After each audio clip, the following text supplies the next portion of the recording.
Pero pag binentahan kita ng BMW ngayon, halagang 4,000, bibilin mo, ma'am? Yes. Kala ko lang ang pera. Yan ako mo, ang Pilipino ganyan. Ito, pinapakita ko sa resulta mo after 2 years. Gawin mo na. Kuha, kasi baka naman huli na lahat. Bakit? Ang dami na namin nagiging member o kailan ka pa magsasali? Kailan ka pa magsasama? Bakit, ma'am? Ang pangarap namin napakataas. Sabayan mo na. Isa lang ang tinatanggal namin dito sa katawan namin.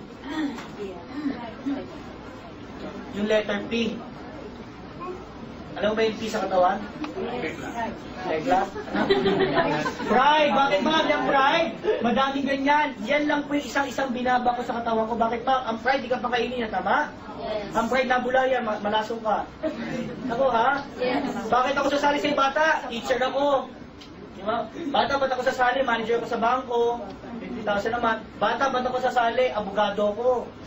May kaso ba tayo dito? Wala ka ba? Di ba? Bata, sasali ako. Doon ako sasali sa'yo. Doktor ako. May nagpapa-order ka ba dito? Diba? Bata, ba't ako sasali sa'yo? Engineer ako. Ba't pinagpapacheck ba ng engine dito? No joke yun. Engineer. Ako mo, ito ha, lahat kami, kaya kami sumali kasi may dahilan. Gusto mo malaman ko ng dahilan namin? Dreams. Gusto mo malaman ang dahilan namin? O simple, umuwi ka ng bahay. Tingnan mo yung bahay mo. Kung ikaw malungkot sa bahay mo, sumali ka ng B-Mobile. Pero kung masaya ka na sa bahay mo, huwag ka na sumali. Bakit? Kontento ka na, tama? Yes. Pagpasok mo ng bahay mo, nakita mo garahe, may kotse ka doon, masaya ka na sa garahe mo, at sa kotse mo, huwag ka nang sumali. Pero kung hindi ka pa masaya, sumali ka, bumalik ulit dito. 398. Pasok ka ng bahay mo, nakita mo yung sala mo, masaya ka na sa mga nakikita mo. Huwag ka na sumali sa B-Mobile. Kung hindi ka pa rin masaya, sumali ka. Bakit, ma'am? Dito mo kitain yung nalalagay natin dyan. Pasok ka sa kwarto ng anak mo, ma'am. Tingnan mo anak mo. Kung masaya ka na sa anak mo, huwag ka sumali ng B-Mobile. Kung hindi ka masaya sa anak mo, kasalanan mo yan. Ikaw gumawa, ano wala mo?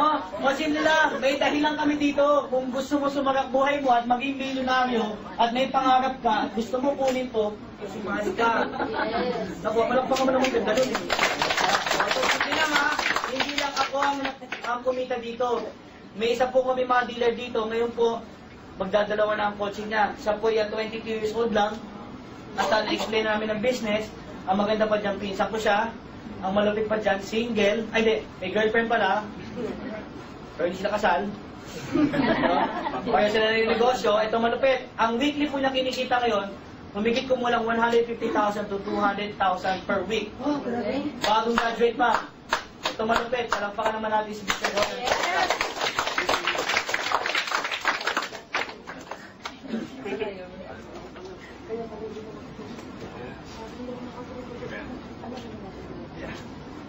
Good evening. Good morning. Good morning. Good evening nga po. Good evening. Good morning. Good morning. Good morning. Okay. I am Anton Azania po. Basically, I'm bagong graduate lang po. 20 years old technically. Hindi po 22. 22 po nung sumali ako sa business. Pero right now, I'm doing the business for good na. Actually, to be honest with you, before, inintroduce sa akin yung parang medyo skeptic kasi I understand yung sitwasyon niya po. Pinakita niya rin din po sa akin yung negosyo. Pero una, sabi ko parang mahirap. Kasi katulad ko, bagong graduate, pero magsisimula ka na negosyo. Pero nung nakita ko yung opportunity, sabi ko, sige, susubukan ko. I know I can do it eh. Kasi in this case, magkano? 12.7. Ilan friends mo dito? Ilang kaibigan mo i-invite? Dalawa. Meron ba dito? Higit sa dalawang kaibigan? Yes.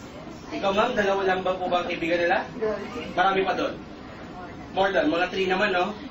O, maganda na yan, ma'am. Kasi kung 3 kaibigan mo, hindi mas mabilis, tama? Pero look at this. Katulad ni Kuya, actually, I'm very thankful to that person kasi siya po yung nagbago ng buhay ko. Aside from B-Mobile, si Kuya Kiwi din po nagturo sa akin dahan-dahan kung paano ko gagawin yung negosyo. Pero basically, to show you, ito doon po yung mga nangyayari. Pwede na po ba sa isang linggo? Yes. Matanong ko lang, 72,000 para sa bagong graduate. Normal, abnormal? Abnormal. Sino nang tawag sa akin? Abnoy. Okay lang? Yes. O sir, matanong ko lang, sir, ikaw ba normal, abnoy? Normal. Sir, kung palit tayo, okay lang? Weekly rin, bibigyan niya sa'yo. Normal ka ba, abnormal? Abnormal, welcome to the club. Palakpakan mo naman si sir. Alright. Pero kasabi nga din dito, kayang pigilan ng mga dealers? Hindi. O susunod na linggo na naman? O, pwede na po ba? Eh, may problema ka na naman, sir. Dahil tumulong ka sa maraming tao, hindi mo naman mapigilan. Pwede na? Yes. Pwede na. Ito nga pala po yung actual check kasi Friday, nagpunta po ang Pampanga to help my dealers. Ito na po yung nangyayari. 152,000. Pwede na? Yes. Come to the concept, simple lang. Ang negosyo to, dapat willing kang tumulong para kumita. Hindi ito yung para sa isang tao na ikaw lang mang pwedeng kumita. Kailangan willing ka rin kumita para tumulong. At the same time, simple lang naman eh. O pag-usapan natin ha, sir, basically sa sitwasyon nyo ngayon, do you think madali po bang kunin ang mga pangarap mo? Sa ikaw mag-isa? Mahirap? O sir, ganito na lang. Okay lang ba? Ngayon, naroon na to. Lahat na nakikita mo sa paligid mo, kasama sa pagkuha ng pangarap mo. Okay lang? Do you think mas madaling paraan yun? Willing ka ba tumulong? Willing ka rin bang magpatulong, sir? Oh, with that is, magiging successful sa negosyo to. Katulad ko po, humingi lang din po ako ng tulong sa pinsan ko kung paano ko gagawin ang negosyo. Tinulungan niya rin po ako, tumulong din ako sa maraming tao. Nangyayari? Yes. Nangyayari. O, come to think of this, ito na po yung mga accounts ko. Kasi last, September, ito po yung nakuhang, ng isang account ko. Pwede na? 733,000. Yes. Pwede? Yes. Okay. Yan nga, sabi nga natin, tuloy-tuloy lang yan. O, ito, after 29 days, 860 naman. Okay? Kasi ginawa ko, 3 accounts ko, hindi ko po nilimitahan ang sarili ko sa isa. Ginawa ko 3. Okay? Kaya may kita mo, dito ko nagulat. Pwede na? Pwede na po ba? Yes. Yung parang di ba hindi natutuwa? Pinupulot lang po ba? Hindi, di ba? Mahirap po gawin yan. Kung effort mo, ano gagamitin. Pero in this case, humingi lang din po ng tulong. Nangyari? Yes. Alright. Eto, lastly, pwede na? Ito yung pinaka-recent.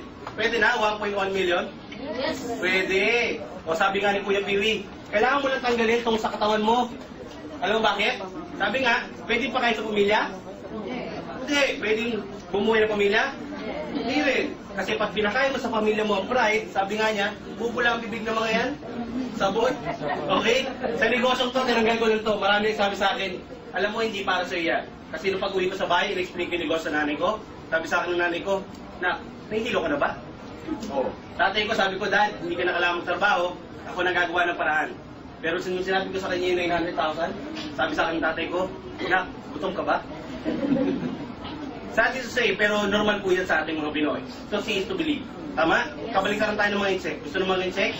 Subok muna bago resulta. Ang Pinoy, nagpapakawais, gusto, resulta muna bago subok. Kaya tinan mo sa Pilipinas, sino mas mayaman? Pinoy insect. Yes. Sa inis, kasi they want to try it first. Kasi kung sakali mo mag-fail sila, at least they know how to do it. Again, kung paano tama na. Sa Pinoy, hindi. Hindi pa niya nasusubukan, ang dami niya kagad sinasabi. Tama? Tanong, nag-buy ka na ba ng training unit? Kasi katulad ko, ginawan ko lang din ng paraan. Pero tingnan mo naman, magkano po ba ang binali? At gano'n po ba karaming tao na tulungan ko with this business? You agree? Yes. Alright. Hindi mo ba, simple lang. 3 months ko lang itong ginawa. Nung sabi sa akin ng tatay ko, meron kang 3 months para gawin yung negosyo. Pag hindi ka nag-succeed in 3 months, pumunta ka ng Singapore, doon ka magtrabaho. Sabi ko naman, sige dad, give me 3 months. Pinayagan niya nga ako, pero araw-araw sa ginawa ng Diyos, araw-araw niya rin ako sinisigawan. Araw-araw niya rin ako napagalitan. Pero alam mo, I never take it against them. Eh sabi ko nga, malamang may rason siya kung bakit niya ginagawa sa akin yun. Pero sabi ko nga, kung din-discourage niya ako, sinachallenge man lang niya ako, ginawa ko, dinovertime ko lang yung trabaho ko. Kasi in that case, ibig sabihin, may rason siya kung bakit niya ginagawa yun. Tama? Yes. Pero, in 3 months, B-Mobile po. Kaya sobrang proud ako sa negosyo to. Kasi tinanggal ko lang yung pride. Alam mo, pag tinanggal mo pride, anong balik? Tanong mo sa akin ano? No. Tanggalin mo lang yung pride. Anong mabalik sa akin? Right. Right. Okay? Ito po, papakita ko rin sa inyo. I'm very proud of this car. Okay? Ngayon po, after 3 months, nakabili ako ng sarili kong Nissan Citiro. Wow. Kung titingnan mo, hindi ito yung pinakamahal, hindi rin po yung pinakabago. Alam mo bakit ako sobrang proud sa coaching to? Kasi every centavo of this, akin po. Hindi Yes. po ito galing kung kanino, hindi ito galing sa parents ko. I own it. Okay? Tapos last week, nabili ko na rin po yung sarili kong expedition. Okay? It's because also of the help of B-Mobile. Kaya sabi nga natin, gawin mo itong negosyo, hindi lang because of money. Do the business dahil alam mo, nakita mo sa negosyo to, may pangarap kang pwede mo kunin. Klaro? Yes. Okay. First Kuya Piwi, yan natin. Ay, thank you ma'am. Mahirap po. Yeah, say out. Yeah, say out. Alright. Yan. Yan guys. Before I end my presentation, basically, may ano lang kami dito. To have a positive vibes ha, siyempre nakita natin yung negosyo. Can I request one thing lang? Pwede? Yes. Pag sumigaw ko mamaya ng payaman, sigaw tayong lahat ng